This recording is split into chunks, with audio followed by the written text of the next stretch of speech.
Ó, agora vou falar aqui para vocês mais alguma coisa.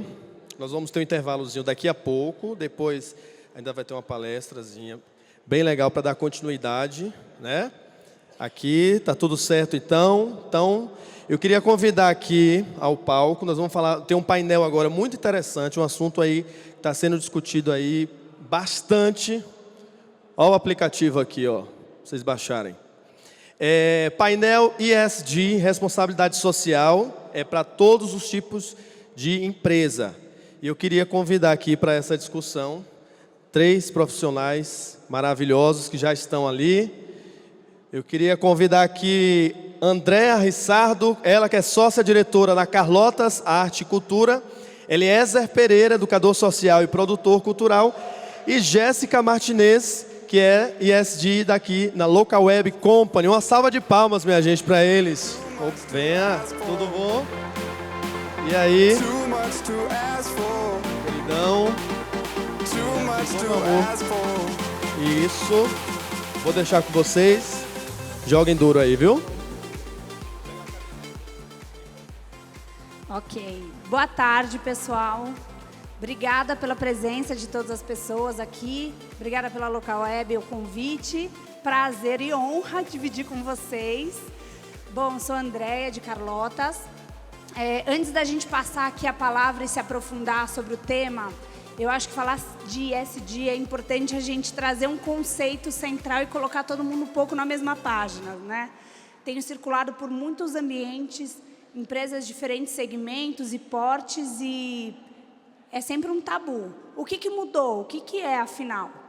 E eu acho importante, então, a gente colocar essa página. Bom, ESG é um termo em inglês, mas a tradução é ambiental, social e governança. E eu gosto muito de trabalhar o que é a partir da dialética, o que não é. Então, ESG ou ESG não é a evolução da sustentabilidade. É a sustentabilidade empresarial que sempre existiu, que já está posta há muito tempo e que a gente tem corrido sempre contra o tempo, inclusive. Então, é importante, o que mudou? Mudou o volume de investimento, mudou a atenção que está sendo dada, né? Então, tem um crescimento exponencial enorme de investimento e a pressão do mercado. Isso vai movimentando tudo o que envolve numa organização. Ela se reestrutura, ela organiza uma área, ela muda processos, ela profissionaliza os profissionais específicos para isso, mas é importante a gente lembrar que esse tripé, né, esses fatores, eles são integrados, também não são isolados. Eles acontecem de maneira sistêmica, ou seja, ESG é um processo sistêmico, leva tempo, investimento, recurso, equipe e um olhar estratégico. Então, é importante, agora a gente vai se aprofundar um pouco no S, olhar para a responsabilidade social, mas cada um desses fatores, eles têm subpautas, dentro e fora da organização. Então, a gente olha aspectos internos e externos da organização. Então, basicamente, o que as empresas precisam fazer? Olhar com os seus pares, ou seja, também com os seus stakeholders, quais são os impactos que ela tem na sociedade, positivos e negativos, com esse diagnóstico, se responsabilizar e efetivamente atuar para mitigar os riscos, mitigar os impactos negativos e potencializar os positivos. E aí eu queria já passar para o Eliezer, porque ele traz um panorama e um foco do S, né? E acho que é uma grande oportunidade também para a gente olhar que atores estão envolvidos. É só a empresa? Quem a gente chama para essa mesa para corresponsabilizar todo mundo no avanço dessas pautas? Legal, boa tarde a todas e todos. Eu venho muito desse lance, né? Quem que a gente chama para trocar ideia quando precisa fazer essa transformação no ambiente corporativo, né? Meu nome é Eliezer, estou no interior de São Paulo, em Ribeirão Preto. Eu atuo muito nesse momento onde existe a necessidade de provocar as mudanças, né? Eu, na minha trajetória, eu contribuo muito com instituições que se deparam com um problema e, de repente, eles estão num momento de tomada de decisão, né? E aí eu apareço com algumas soluções sociais e para, de repente, mostrar alternativas que coloca ele dentro do campo da responsabilidade social, mas que também, dentro do negócio dele, é um grande plus, né? Eu tenho um exemplo de algumas coisas que eu já fiz, que eu acho que é legal exemplificar. Teve uma época, aquela época dos rolezinhos dos shoppings. Me deparei com essa situação e na minha cidade os rolezinhos não acabavam de forma nenhuma. Isso ia se tornar um inquérito civil público, aí o Ministério Público e o shopping me convidou para conversar. E aí, o que eu trouxe para eles naquele momento? Que os jovens de comunidade, de periferia que iam para o shopping também eram clientes daquela rede, que eles consumiam lá, não tanto que eles queriam que fosse consumido, mas eles eram clientes. E que o shopping era um grande potencial de investidor em juventudes. E que ele operava na cidade, então, se ele tinha uma empresa que era bem sucedida na cidade, ele teria que se responsabilizar em operar na cidade, promovendo juventude, promovendo qualidade de vida para uma cidade que não tinha política pública voltada para jovens. Então, nesse momento, eu ajudei a pensar numa decisão onde incluía os jovens dos bairros, os lojistas, o Ministério Público, a Segurança Pública, e trazer para uma conversa e que, na verdade, fortaleceu mais ainda o posicionamento da rede, né? Então, atuando com isso, a gente vai cada dia mais sendo requisitado para tomada de decisões em diferentes sentidos, né? E nesse S, ele é muito amplo, e quando eu vou para essas instituições, empresas conversar, eu sempre tento ter clareza, né? Porque a gente tem uma necessidade muito grande de mudança, eles querem se posicionar, quando eles começam a fazer, eles já querem falar que estão fazendo, entendeu? E aí eu sempre sou muito honesto nesse lugar que eu ocupo, de realmente entender se eles querem mostrar, dizer que estão fazendo, ou se querem mexer profundamente ali na onde eles operam, né? E aí, nessas experiências que eu tive com shoppings, com agora uma instituição que é voltada para a educação também, é que a necessidade dessa mudança, dessa inclusão social, que às vezes as pessoas querem fazer para quem está lá na ponta, pensando no outro lado, mas ela tem que se transformar quanto equipe também, né? Eu lembro que eu fui convidado para gravar um documentário para os diretores dessa grande corporação, né, de shoppings. E aí eu falei com eles, falei, beleza, tudo bem, eu posso gravar, mas vocês vão fazer essa mudança? Vocês vão receber muito bem isso tudo que eu estou falando, que é provocativo, é necessário, nem sempre é o que a gente quer ouvir, mas eu vou gravar. Aí eles disseram assim, eles foram bem honestos, acho que é muito massa isso. Eles falaram, olha, o mundo está mudando. Tipo, eles não disseram que eles queriam mudar. A gente está sendo cobrado por isso, a gente tem que fazer isso. Então eu venho muito desse lugar onde provoca e traz soluções também. E nesse lugar eu entendo que muitas das vezes é necessário uma construção.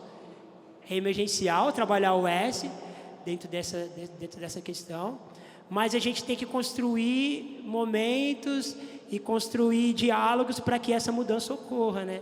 Então eu sou essa pessoa que tem essa expertise, tem uma simplicidade, na verdade sou um cara muito do fazer, entendeu? Então as minhas experiências são muito na prática, começar a contar as coisas que acontecem, tem muita coisa legal para falar, mas o que me chama atenção também é, beleza, a empresa entendeu, ela quer se posicionar, e aí agora eu queria ouvir um pouquinho como vocês começaram isso, quando a empresa entendeu que tinha que fazer algo nesse sentido, como que foi para vocês? Boa tarde, gente. Bom, eu estou representando o ESD da Local Web Company como um todo, né? E acho que é importante dizer que, apesar da recente estruturação do tema, sempre foi algo trabalhado dentro da empresa. Então, a gente já tinha ações sociais lá em 2012, quando estava se começando a consolidar, né, o nome, a sigla ESG como um referencial de sustentabilidade corporativa. Então, a demanda, né, dessa organização acabou que surgiu após a abertura de capital, onde surge a necessidade de construir uma governança para isso, né? Então, beleza, a gente faz ações sociais, a gente se preocupa com a inclusão e diversidade, mas como a gente organiza essas ações para que elas sejam realmente estratégicas, né? Como que a gente leva essas ações para os públicos que realmente têm interesse nisso, as comunidades, o público interno, como é que eles se sentem mais respeitados dentro da companhia a partir dessas ações sociais. E, bom, a gente começou olhando para a cultura mesmo, né? Identificando o que já faz parte do que a gente tem. Bom, a gente já é uma empresa diversa, então como que a gente pode tornar esse ambiente inclusivo para essas pessoas diversas? Inclusive o nosso Comitê de Inclusão e Diversidade chama Inclusão e Diversidade, porque entendemos que a inclusão era uma necessidade mais latente. Então, a partir dessa estruturação, né, olhando para a diversidade, surgem outras necessidades, de olhar para a comunidade ao redor, por exemplo. Hoje, a sede da Local Web Company é ao lado da comunidade da Peinha. Então, né, estreitar esses laços com a comunidade também faz parte de trabalhar o S do social.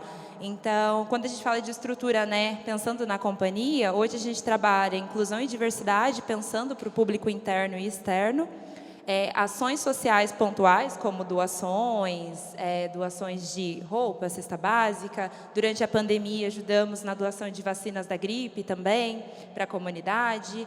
Mas também para projetos mais estruturados, como o Conecta-E, que é um projeto social que a gente está fazendo em parceria com Carlotas. Inclusive, depois vou convidar a Andrea para contar um pouquinho mais ali pelo lado dela, mas que é um projeto que trabalha com jovens de extrema vulnerabilidade, levando conhecimento em tecnologia para eles. Então, a gente entende que trabalhar a responsabilidade social não é só olhar, né, ali as ações pontuais de doação e tudo mais, é linkar essas ações com o propósito da empresa. Então, linkar essas ações com a tecnologia, que é o nosso core business, linkar essas ações com o que faz sentido para a cultura da companhia também. E, por isso, levar a educação de qualidade em tecnologia faz com que a gente, né, tenha essa atuação ativa no mundo educacional também, não só ali nas ações pontuais. Quando a gente olha para a nossa estrutura hoje, já temos modelo de reporte de ações sociais para todas as empresas do grupo, já temos metas para bater também, formas de fazer, diretrizes de investimento social privado, políticas que baseiam isso, mas tudo isso foi construído a partir dessa necessidade que você traz, né, de que o mundo está mudando. Não basta mais fazer só as ações pontuais, a gente precisa ter estratégia nessas ações também. Então, essa estrutura, né, de governança, de como a gente faz, de como a gente reporta, ela foi muito importante para que as ações que acontecem hoje sejam estruturadas e realmente atinjam as pessoas da forma que a gente espera. E aí queria convidar a Andrea para contar um pouquinho sobre Carlotas, e aí a gente pode falar sobre esse projeto que temos em conjunto também. Combinado, obrigada.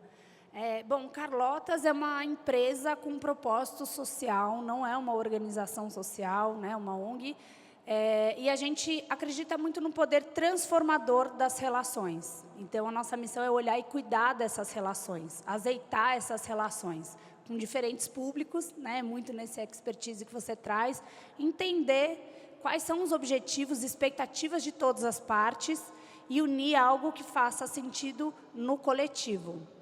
Basicamente, a gente trabalha com um tripé, né, diversidade, empatia e respeito, então isso perpassa todos os nossos trabalhos.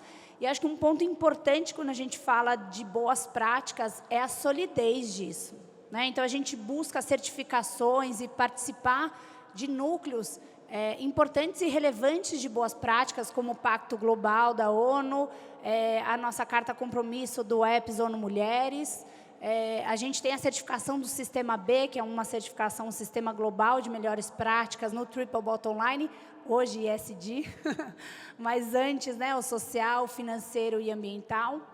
Então, a gente busca se fortalecer em rede sempre e estar com essas referências e levar essas referências para os clientes. E quando a gente olha cada empresa, e muito na linha do que você perguntou, né, como começar, como estruturar programas como esse, ou processos como esse, que é o ESG, não tem uma forma, né, não tem uma receita de bolo. Cada organização tem a sua maturidade, sua especificidade, a sua cultura, e o que a gente procura é tornar isso um processo sistêmico. Então, primeiro tem esse processo de letramento e conceitual, que é muito importante saber onde cada um está nessa página, né? O que a gente entende, quais são os modelos de mundos diferentes que a gente lida.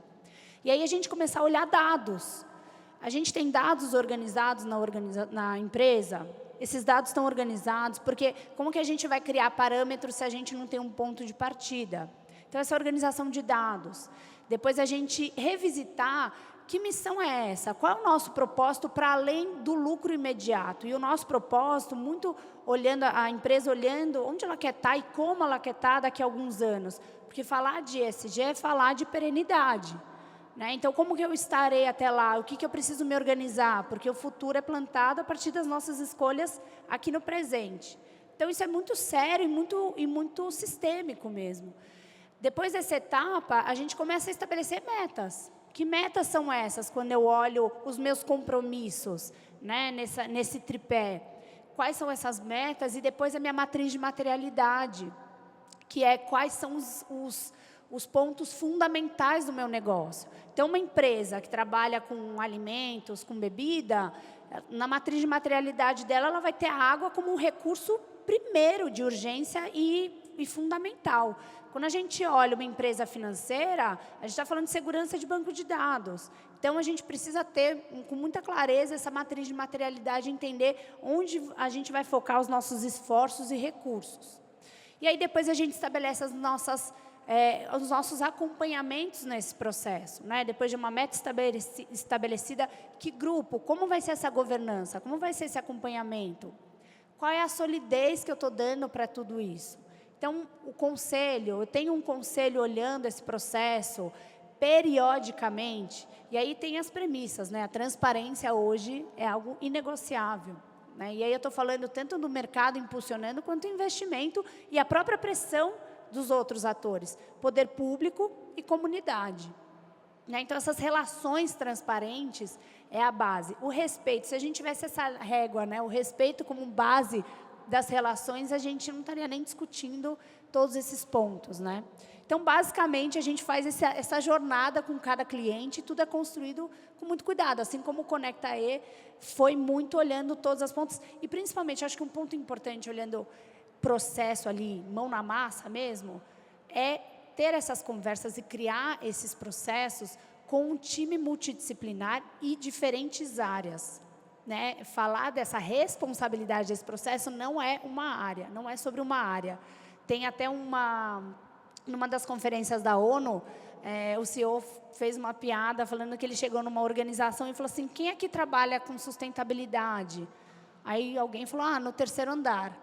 Né? Então, é a gente ressignificar isso, por isso que a gente fala tanto do letramento, é corresponsabilizar todo mundo na organização. A sociedade não acontece da porta para fora das organizações, a gente tem esse reflexo dentro das organizações, a gente faz parte desses dois mundos e a gente precisa integrar esses interesses e respeito nessas relações.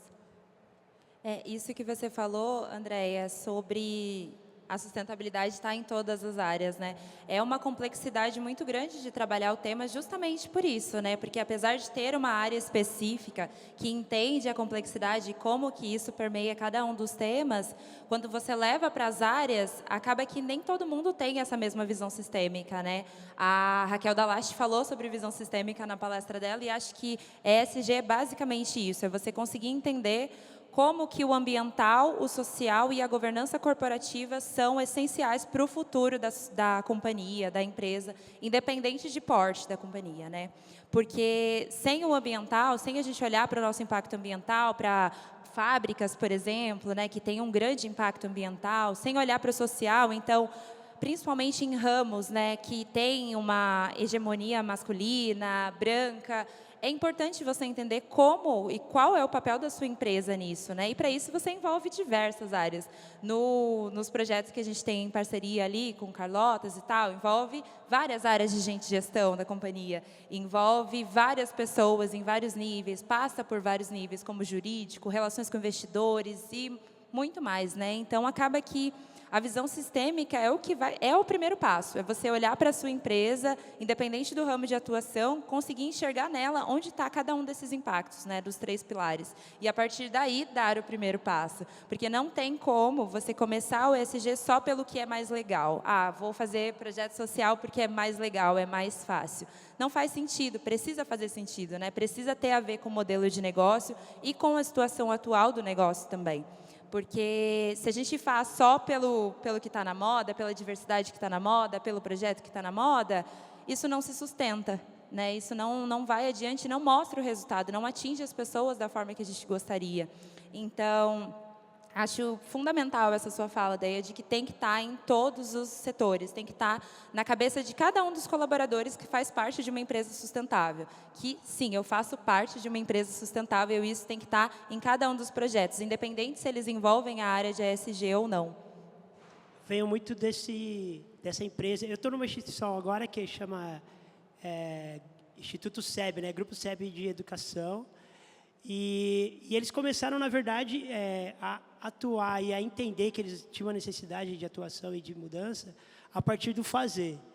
Eu chego numa instituição que tem mais de 60 anos de ensino e que é gigantesca, mas eles fizeram um projeto com jovens e mercado de trabalho. E um projeto que eu admirei tanto que eu comecei a indicar jovens para o projeto, que eu vi que eles respeitavam o jovem, a juventude na sua essência, né? E que dava uma segurança para o jovem se ingressar no mercado de trabalho. E comecei a indicar alguns jovens para esse projeto. E aí eles viram o perfil desse jovem e viram que, pô, mas quem está levando essa galera para o projeto? E aí eles chegaram até mim e me convidaram para trabalhar na instituição. E a instituição, quando eu cheguei, e tipo assim, por isso que é importante entender essa diversidade que tem que estar na mesa, né, para se pensar. Quando eu cheguei na instituição, eu estive sozinho nesse campo de ideias, com pessoas que estavam há 20 anos no mesmo grupo, fazendo algo que deu certo financeiramente, mas que não comporta no modelo de sociedade de hoje. Entendeu? Então, quando eu chego nesse lugar, eu comecei a contestar de uma forma que eles começaram a ficar incomodados, né? Tipo, imagina você chegar numa reunião de 260 pessoas e falar assim, pô, legal. E propor aquele teste do pescoço, sabe? Tipo, vocês conhecem o teste do pescoço? É algo que, tipo assim, fala para eles de uma forma... Bom, o famoso teste do pescoço é você olhar para as pessoas que estão na sala com você e se perguntar quantas pessoas diversas tem ali. Tem pessoas pretas ao seu redor, tem pessoas LGBTs ao seu redor, pessoas com deficiência. Esse teste do pescoço é essencial para a gente identificar a diversidade dentro de qualquer espaço. Né? Só que o lugar que eu falei para eles fazerem o teste do pescoço não era uma sala, era um auditório com 300 pessoas, que não tinha mulheres professoras negras. E aí algumas pessoas, os gestores vieram conversar comigo, nossa instituição não é racista. Aí eu falei, olha, assim, o racismo ele é estrutural, né? Ele constrói as coisas de uma forma que as pessoas não percebem. E aí eles viram a necessidade de mudança. E aí cada dia mais eu tenho me aproximado e contribuído para que essa mudança aconteça de forma efetiva, né? E esse lugar que eu ocupo de provocar nem sempre é confortável. Eu corro risco falando sobre isso, porque eu sou periférico, eu sou negro e eu sou minoria naquele espaço onde as pessoas estão há muito tempo. Eles dominam o que trouxe o principal core, que é a educação. Então, aí a gente vem ajudando a construir um diálogo para que as mudanças ocorram. Só que é o seguinte, hoje eles viram que tem a necessidade de se fazer e fazer rápido. Entendeu? E aí essas ferramentas, esses diálogos contribuem muito, né? Mas é necessário estar aberto.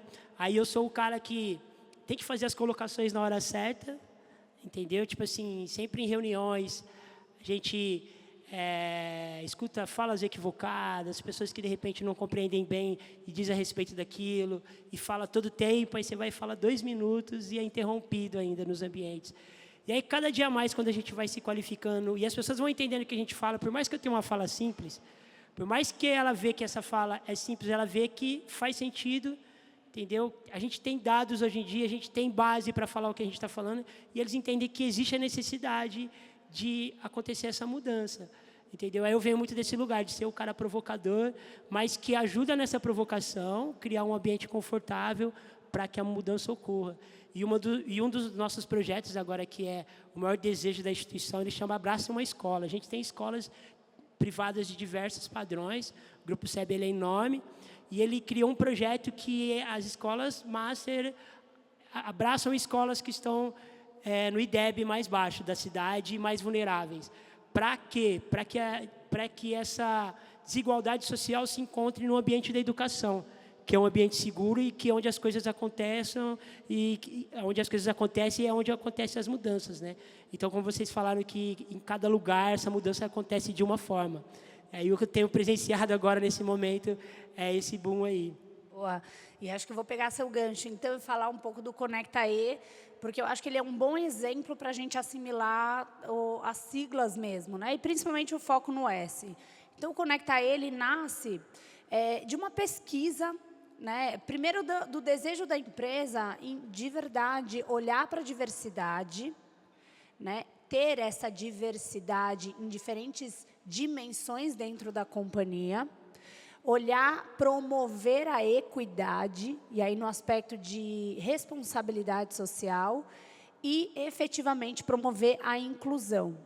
Então, o programa ele perpassa por esses processos.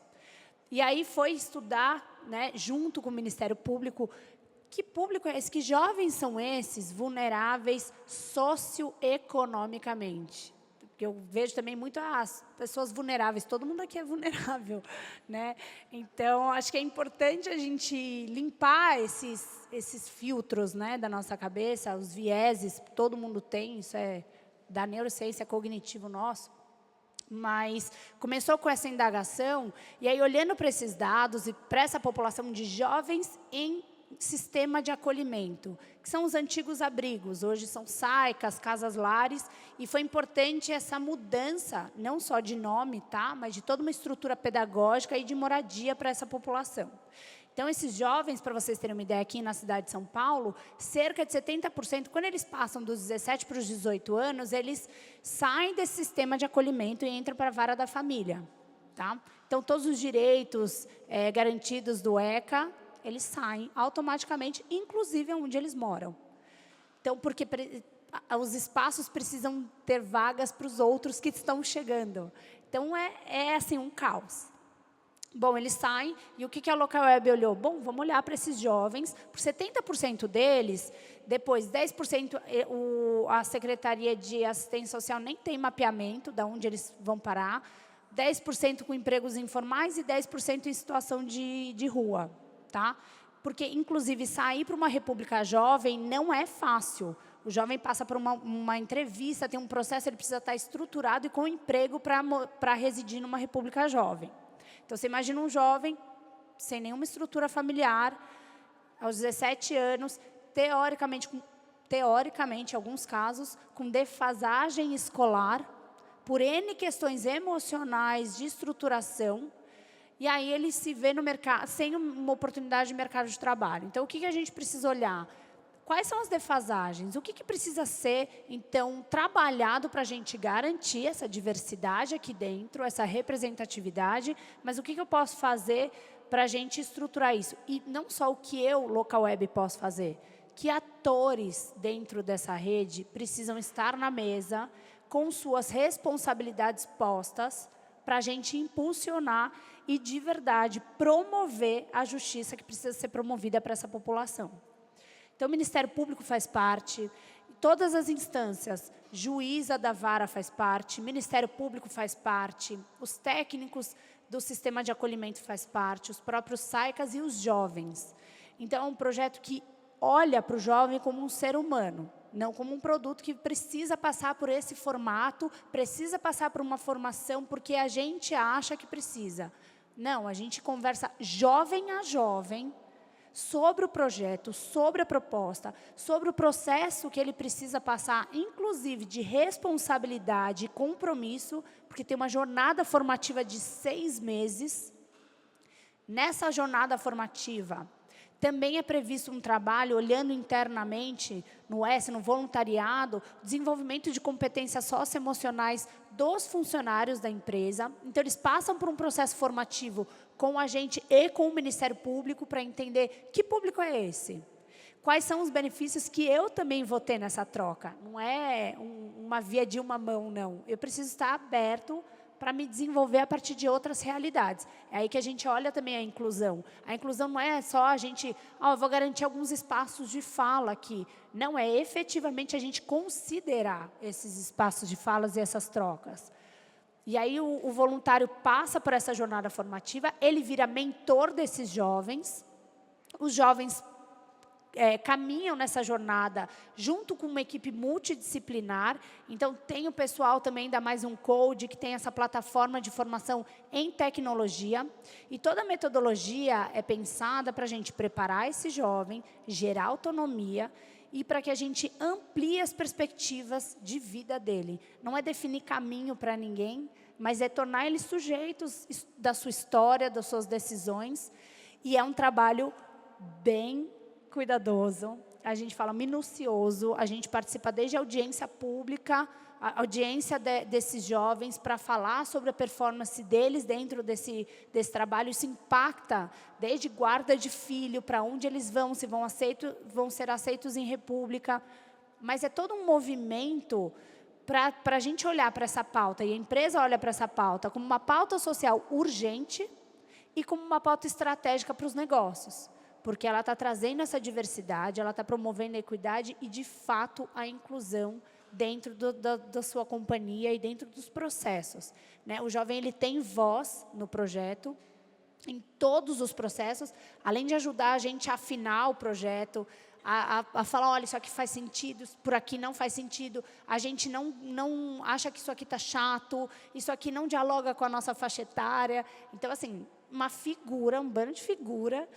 A gente aprende muito, e quando eles terminam essa jornada formativa, a expectativa é que eles entrem para o mercado de trabalho, sejam absorvidos. E aí tem uma outra etapa, que é olhar para esse jovem e acolher esse jovem dentro do trabalho. Entender, a partir daí, as especificidades deles, todos os movimentos que englobam e principalmente, quais são os potenciais que eles trazem para esse trabalho. Então, tem um preparo, inclusive, para as equipes que recebem eles como jovem aprendiz. E aí, olhando a legislação, é obrigatório, né? Você ter uma cota de jovem aprendiz. Então, a Local Web, ela costurou todas essas etapas, todas essas frentes e trouxe todos os atores à mesa para debater sobre isso. Né? Então, a gente está falando de desenvolvimento de competências socioemocionais, a gente está falando de desenvolvimento de carreira, a gente está falando de promoção social e econômica para essa população. Andréia, você falando, e me veio muito a questão também de que, quando a gente fala de ESG, né, parece uma coisa muito de governança, diretoria, alta administração da empresa, mas quando a gente fala do pilar social especificamente, a gente está trabalhando com pessoas. E são pessoas externas, pessoas da comunidade ao redor, são pessoas, esses jovens que estão em uma situação de extrema vulnerabilidade, mas são as nossas pessoas de dentro da companhia também.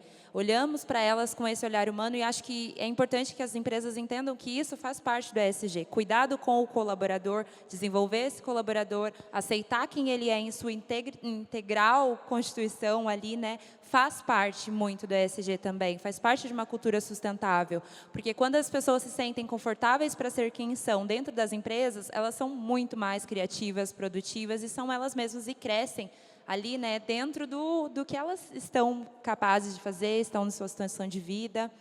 E na Local Web a gente olha muito para isso também, né, no detalhe. Como a gente faz com os jovens do Conecta E, a gente faz com outras frentes de atuação também, como o Comitê de Inclusão e Diversidade, onde a gente tem 7 frentes de atuação para olhar cada grupo de afinidade, cada grupo subrepresentado, e olhar para as pessoas e falar, e aí, o que está faltando dentro da empresa? O que a gente pode melhorar? Como que a gente pode tornar esse ambiente mais inclusivo, mais respeitoso para vocês? E faz muito parte, né, de ter uma cultura sustentável. Então, quando a gente fala do pilar social, apesar de, sim, ter obrigatoriedades, como, por exemplo, não comunicar nada que não tenha sido feito ainda, verificado, tem algumas outras nuances de olhar para esse trabalho como além dos processos.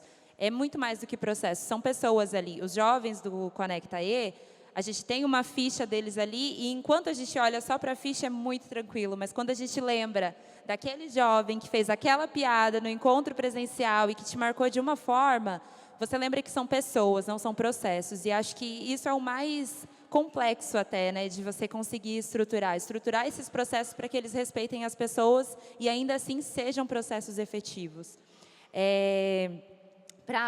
Falando do Conecta E, né, ele atende uma premissa de investimento social privado que a gente tem, que é a tecnologia para todas as pessoas.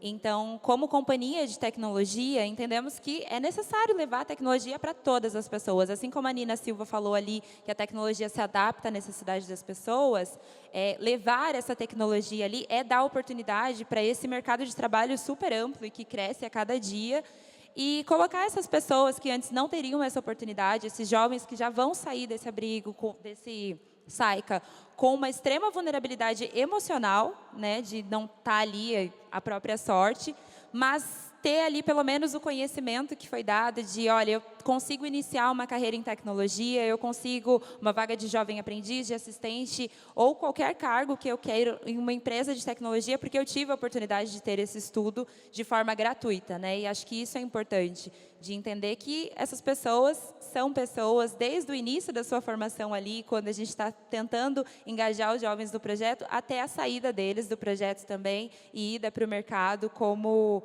levando uma marca, né? E que essa marca seja positiva, que essa marca seja uma marca de inclusão e realmente de valorização da autenticidade dessas pessoas, né? Porque é uma história, são histórias, na verdade, né? De muita força, de muita determinação, resiliência. Sim, resiliência. E, enfim, acho que faz muito parte do jeito que nós fazemos os processos, né, em Local Web Company, olhar para as pessoas com muito cuidado também. O Instituto SEB, assim, ele vindo da educação, né? Ficou muito, para mim já era claro isso, que a educação e o conhecimento, ela iguala as oportunidades. Entendeu? Então, tipo, quem tem acesso a uma educação de qualidade vai ter mais oportunidade. Então, quando a gente se propõe a dividir um pouquinho do que a gente tem, que é da educação privada, para as escolas que estão com o índice baixo no IDEB, é algo grandioso, né? Então, eu sempre tento vir com esse discurso de, vamos dividir o que a gente tem de melhor num abraço, uma escola. E é um processo, assim, toda vez que a gente chega numa escola que tem uma carga, que tem uma necessidade de fechar o número de alunos, de passar todo o conteúdo, a gente fala de fazer uma ação. Tem os professores que já se identificam e, de pronto, querem estar no projeto. Mas, quando a gente vem e fala da realidade social da cidade onde a gente opera, e que existe a necessidade de a gente fazer algo, as pessoas já se abrem mais. E aí o lance de dividir a educação, tá ligado? De trazer um pouco da educação, do acesso à educação de qualidade, à tecnologia de educação, para um ambiente que está vulnerável lá na comunidade, é algo grandioso.